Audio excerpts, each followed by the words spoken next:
How to renew your global entry. To start, search Renew Global Entry on Google and then click the first link.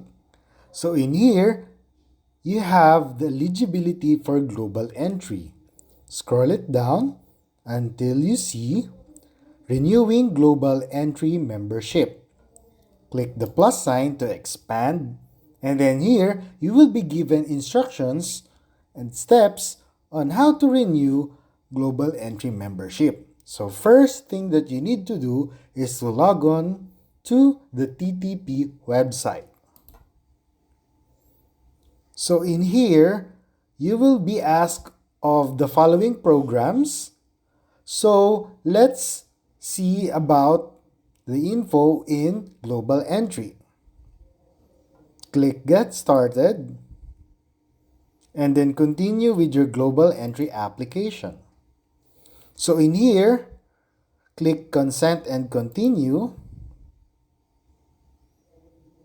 And then you have two options. You could either sign in or create an account. So for new users, you can enter your email address and select your email language preferences. After checking I read and accept the rules of use, click Submit. And then let's go back.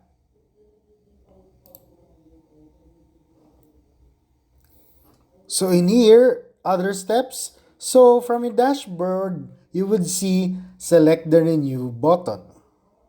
Then follow the steps until you reach the last step. So after payment, you will be returned to your TTP dashboard.